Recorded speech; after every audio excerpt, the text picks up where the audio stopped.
La capitale de l'État de l'Oklahoma est techniquement appelée Oklahoma City. Non seulement c'est la capitale, mais aussi la plus grande ville de cet État.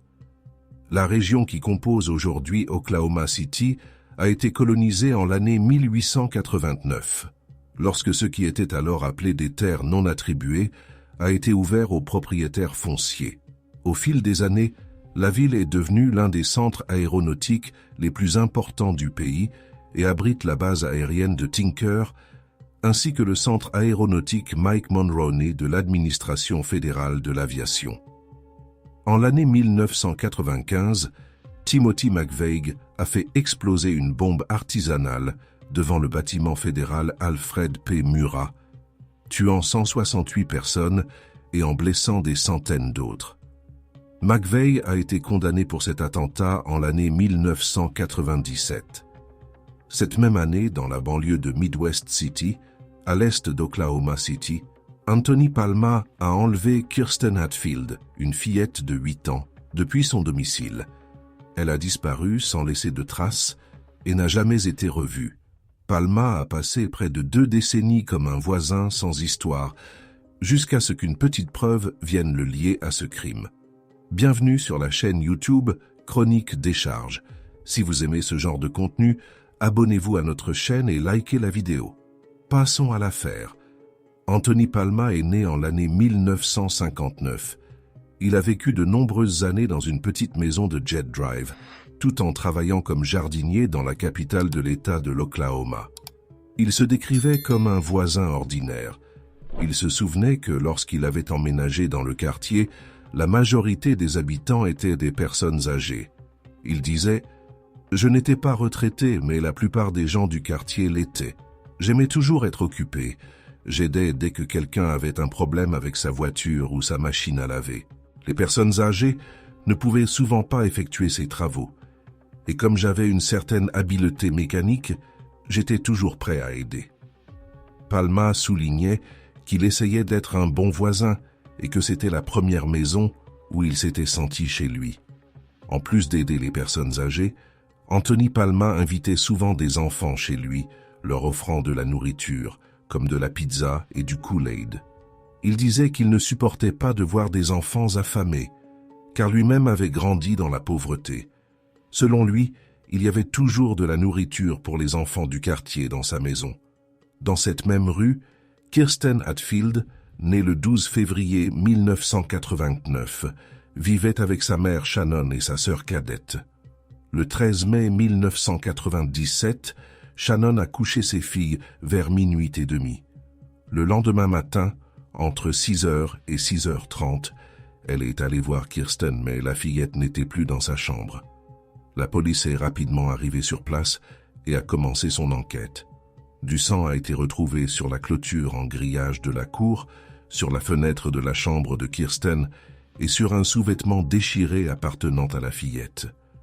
Le cadre de la fenêtre était ouvert, mais aucun autre indice clair n'indiquait où Kirsten avait été emmenée. Un échantillon d'ADN a été prélevé à partir du sang trouvé, mais à l'époque, il n'avait fourni aucune information utile. Shannon a admis qu'elle avait des problèmes de drogue à cette époque et a suggéré que quelqu'un du milieu de la drogue pourrait être lié à la disparition de sa fille. Cependant, cette hypothèse est restée une simple spéculation. La police pensait que le ravisseur était quelqu'un qui connaissait assez bien Kirsten pour l'avoir emmenée sans faire de bruit. Des membres de la famille ont été interrogés et soumis au détecteur de mensonges. Certains ont échoué au test, mais il n'y avait pas assez de preuves pour engager des poursuites. La police supposait qu'ils avaient peut-être menti sur leur lien avec la drogue, ce qui aurait pu fausser les résultats. Anthony Palma faisait partie des voisins interrogés lors de l'enquête. Il affirmait que sa maison avait été fouillée. Il se souvenait du moment où il avait appris la disparition de Kirsten. Le lendemain, il y avait beaucoup d'agitation. J'ai demandé à un voisin ce qui se passait et on m'a dit qu'il ne retrouvait pas Kirsten. Je n'y ai pas trop pensé et je suis allé au travail. Palma a également raconté que plus tard, le FBI était venu chez lui, avait fouillé la maison et lui avait posé des questions sur Kirsten. Cependant, l'enquête a fini par s'enliser et Kirsten est restée portée disparue sans laisser de traces. Anthony Palma a continué à vivre dans la même maison, à 2 portes de celle d'où Kirsten avait disparu.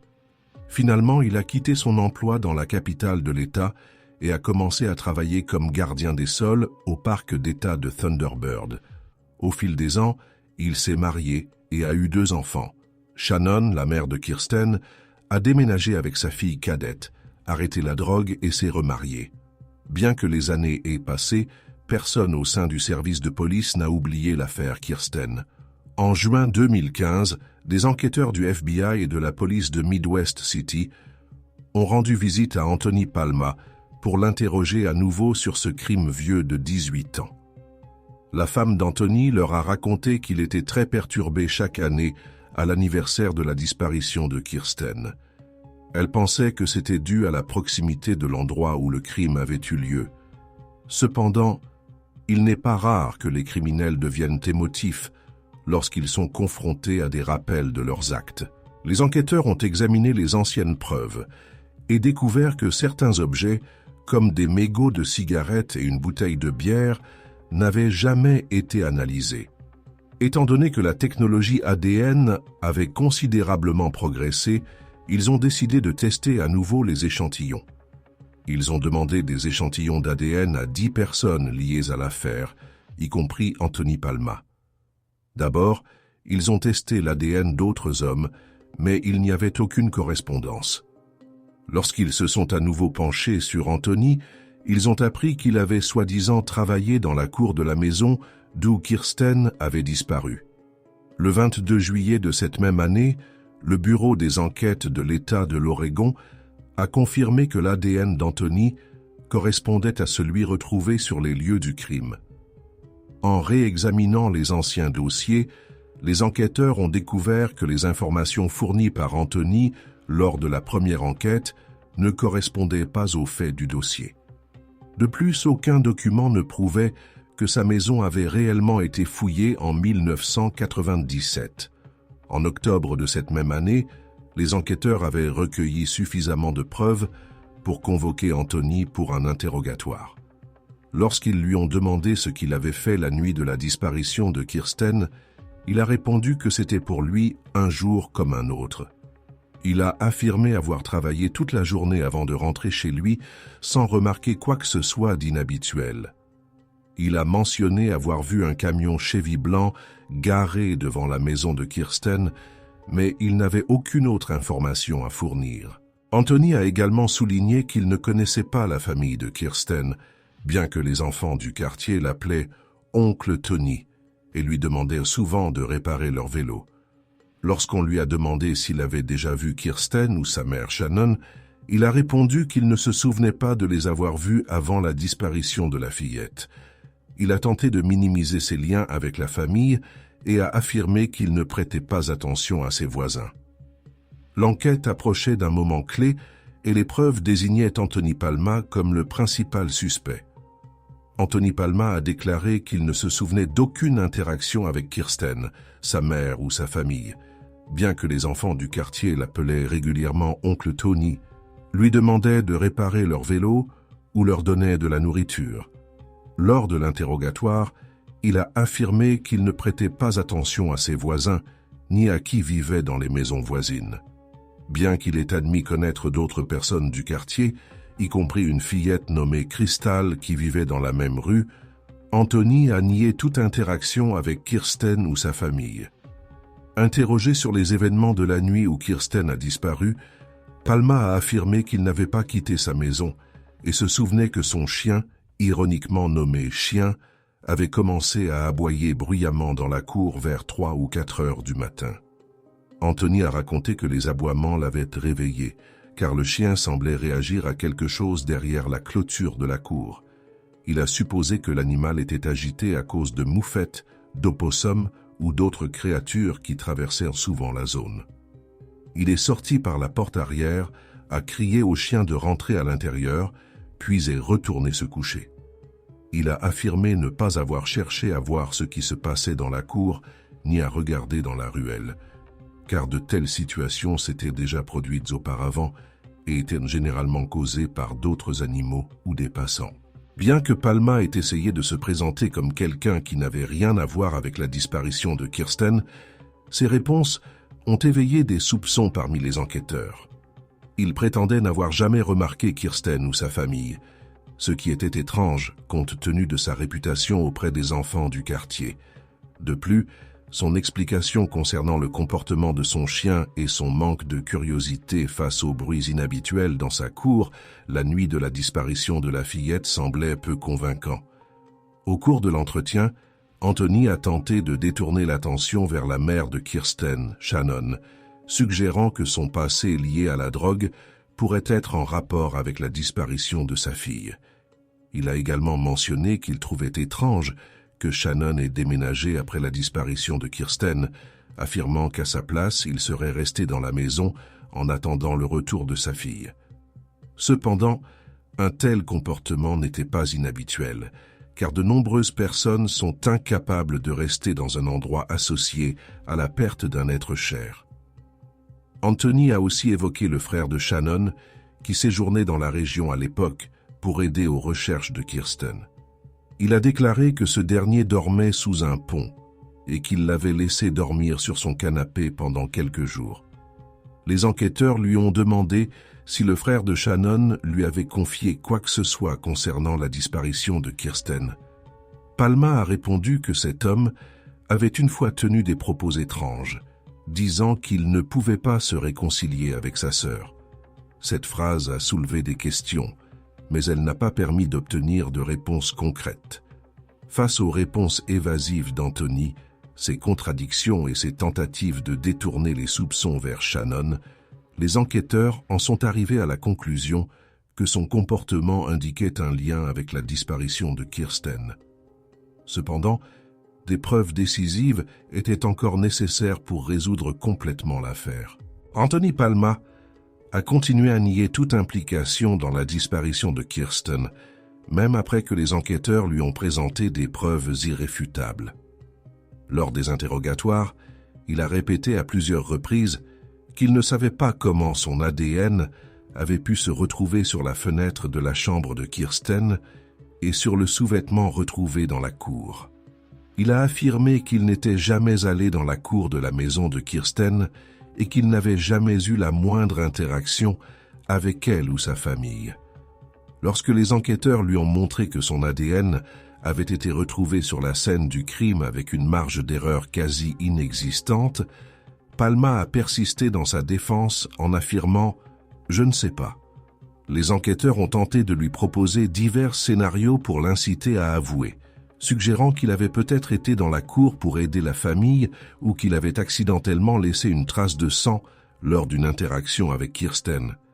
Mais Palma a maintenu qu'il ne s'était jamais approché d'eux, s'enfermant ainsi dans une impasse.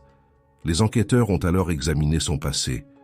En l'année 1980, Anthony avait été soupçonné d'avoir pénétré par effraction dans la chambre d'une fillette de 8 ans, la sœur cadette de sa petite amie de l'époque. Il aurait escaladé la fenêtre, agressé l'enfant, puis se serait éclipsé avant d'être arrêté. Cependant, faute de preuves, il n'avait jamais été inculpé.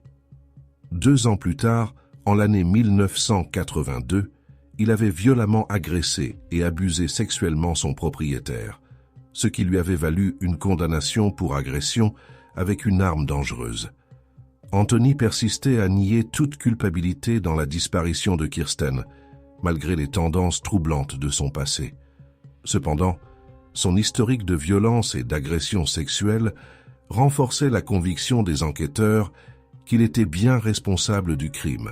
La combinaison de preuves ADN, son passé criminel similaire et ses explications incohérentes lors des interrogatoires ont conduit les enquêteurs à conclure qu'Anthony Palma était le principal suspect du meurtre de Kirsten. Malgré ces dénégations, les enquêteurs étaient déterminés à découvrir la vérité et à rendre justice à Kirsten et à sa famille. Anthony Palma avait passé sa vie à essayer de rester dans l'ombre, mais son passé et les preuves ADN l'avaient finalement rattrapé.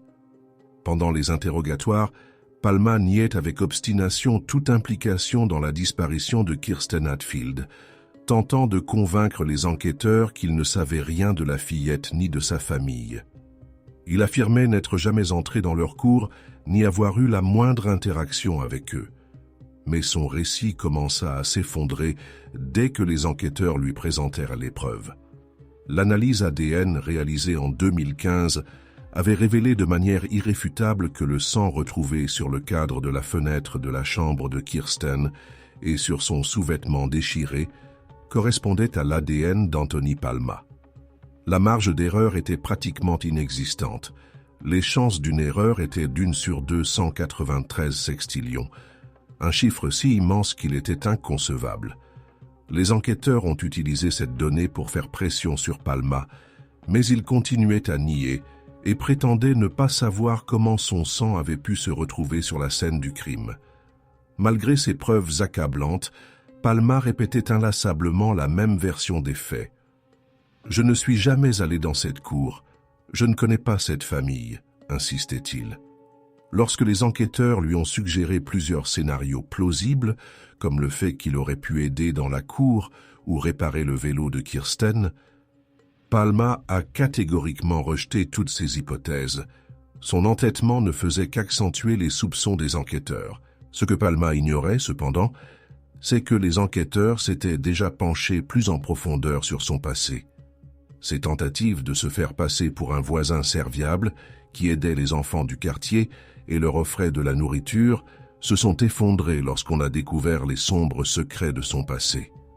En 1980, il avait été soupçonné d'avoir pénétré par effraction dans la chambre de la sœur de 8 ans de son ex-petite amie. Il était entré par la fenêtre, l'avait agressée, puis s'était éclipsé avant d'être arrêté. Faute de preuves, il n'avait jamais été inculpé, mais les soupçons avaient subsisté. 2 ans plus tard, en 1982, il avait violemment agressé et abusé sexuellement son propriétaire. Cette fois, il avait été reconnu coupable et condamné pour agression avec une arme dangereuse. Pendant l'interrogatoire sur la disparition de Kirsten, Palma a tenté de détourner l'attention vers sa mère, Shannon, affirmant que sa toxicomanie pourrait être un élément clé de l'affaire et suggérant que son entourage pourrait être impliqué. Il a également exprimé son étonnement quant au fait que Shannon ait déménagé après la disparition de sa fille, insinuant qu'une mère aurait dû rester sur place en attendant le retour de son enfant. Mais ces propos ne convainquirent pas les enquêteurs qui possédaient déjà des preuves solides contre lui. Les enquêteurs l'ont confronté à une question cruciale. Comment votre sang s'est-il retrouvé dans la cour des Hatfield? Palma n'a pas su quoi répondre. Ses tentatives de nier en disant « je ne sais pas » ou « je n'étais pas là » n'ont fait qu'aggraver sa situation. En fin de compte, son récit ne pouvait tout simplement pas expliquer les preuves ADN qui le liaient directement à la scène du crime. Anthony Palma avait réussi à cacher la vérité pendant des années, mais la science médico-légale et la détermination des enquêteurs ont finalement apporté justice à Kirsten Hatfield. La question qui demeure est de savoir comment un homme avec un tel passé de violence a pu vivre si longtemps au sein d'une communauté, dissimulé derrière l'image d'un bon voisin. Anthony Palma était un homme dont le passé était marqué par la violence, les secrets et des crimes terrifiants. Pendant des années, il avait échappé à la justice, mais les preuves ADN, la ténacité des enquêteurs et le système judiciaire l'ont finalement rattrapé. Son histoire n'est pas seulement celle d'un crime, mais aussi celle d'un système qui a mis trop de temps à l'arrêter. Après la disparition de Kirsten Hatfield en 1997, son dossier était resté une affaire classée sans suite pendant près de 2 décennies. Pourtant, les enquêteurs n'avaient jamais abandonné et revenaient régulièrement sur cette affaire, déterminés à obtenir justice pour la fillette de 8 ans. En 2015, les avancées de la technologie ADN ont permis de relier Anthony Palma aux preuves retrouvées sur la scène du crime. Le sang sur le cadre de la fenêtre de la chambre de Kirsten et sur son sous-vêtement déchiré contenait son ADN de manière indiscutable. La marge d'erreur était presque inexistante. Une chance sur 293 sextillions. Lorsque les enquêteurs ont confronté Palma à ces preuves, il a continué de nier toute implication. Il prétendait ne pas comprendre comment son sang avait pu se retrouver là, mais son passé racontait une toute autre histoire. En 1980, Anthony avait été soupçonné d'avoir pénétré dans la chambre d'une fillette de 8 ans, la sœur de son ex-petite amie. Il était entré par la fenêtre, l'avait agressée, puis s'était enfui. Bien qu'il n'ait pas été condamné faute de preuves, cet incident restait une sombre ombre dans son passé. 2 ans plus tard, en 1982, il avait violemment attaqué et agressé sexuellement son propriétaire. Cette fois, il avait été condamné et avait purgé une peine de prison. Lors de son procès pour l'affaire Kirsten, le jury a entendu les détails de son passé, ainsi que les preuves irréfutables qui le reliaient à la disparition de la fillette. Pendant son interrogatoire, Palma a tenté de détourner les soupçons vers la mère de Kirsten, insinuant que sa dépendance à la drogue pourrait avoir joué un rôle dans cette affaire. Mais les preuves ADN ne laissaient aucune place au doute. Anthony Palma a été reconnu coupable de meurtre au premier degré et d'enlèvement. Bien que le corps de Kirsten n'ait jamais été retrouvé, les autorités ont conclu qu'elle était morte et que Palma était responsable de sa mort. Lors du procès, il a continué de nier son implication, mais le jury n'a pas été convaincu. Il a été condamné à la prison à perpétuité, sans possibilité de libération conditionnelle. Environ 1 mois après son arrestation, alors qu'il attendait son procès, Palma a tenté de se suicider en se tranchant les poignets, mais il a échoué.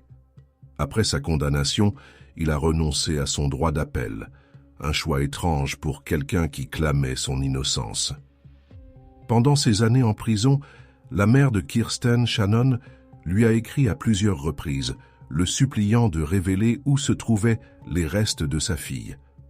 Palma n'a jamais répondu, à l'exception d'une seule lettre où il lui demandait d'arrêter d'écrire. Le 11 janvier 2019, Anthony Palma a été retrouvé mort dans sa cellule dans une prison de l'Oklahoma. Son co-détenu, un homme purgeant une peine de réclusion à perpétuité pour meurtre, l'avait étranglé à mort.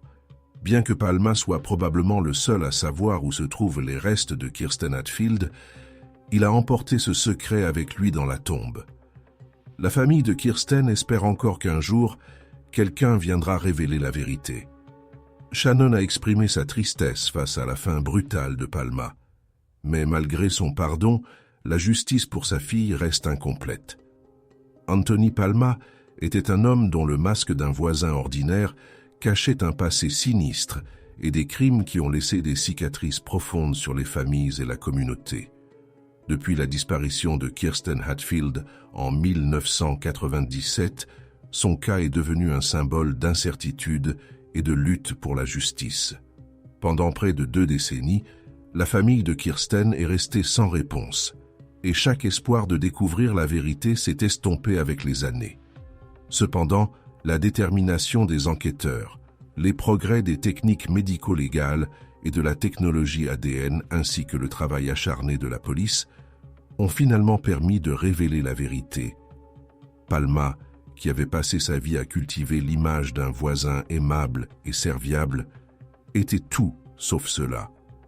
Son passé, marqué par des incidents violents, des agressions sexuelles et des manipulations, était déjà assez sombre, mais son implication dans la disparition de Kirsten a révélé l'étendue de sa monstruosité. Malgré des preuves claires et irréfutables, Palma a nié toute implication jusqu'à la fin.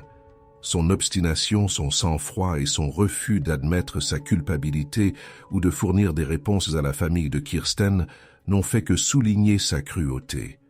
Même après sa condamnation à la prison à perpétuité sans possibilité de libération, il n'a montré aucun signe de remords. Il avait l'occasion d'atténuer la souffrance de la famille de Kirsten, mais il a choisi de garder le secret sur l'emplacement de ses restes. Sa mort en prison en 2019, tué par son codétenu, a marqué la fin d'une affaire qui avait suscité l'effroi pendant des années. Bien que la justice ait été partiellement rendue avec sa condamnation, La famille de Kirsten reste privée d'une véritable conclusion à cette tragédie. Les restes de la fillette n'ont jamais été retrouvés, et la question de ce qui s'est exactement passé cette nuit de mai 1997 demeure enveloppée de silence. Cette affaire soulève également une question cruciale sur la responsabilité sociale et le système judiciaire qui a permis à Palma de vivre parmi des citoyens ordinaires sans subir de conséquences majeures pour ses crimes passés. Le système aurait-il pu stopper plus tôt son parcours de violence? Kirsten serait-elle encore en vie si les incidents antérieurs avaient été traités avec plus de sérieux? Pour la famille de Kirsten, la justice est peut-être arrivée trop tard et la douleur de la perte ne disparaîtra jamais. Mais cette affaire demeure un témoignage de la force de la persévérance et du pouvoir de la science pour faire éclater la vérité, peu importe le temps écoulé. Le nom de Kirsten reste gravé dans l'histoire comme un rappel de la lutte pour la justice et de la nécessité de ne jamais abandonner, même lorsque toutes les réponses semblent hors d'atteinte.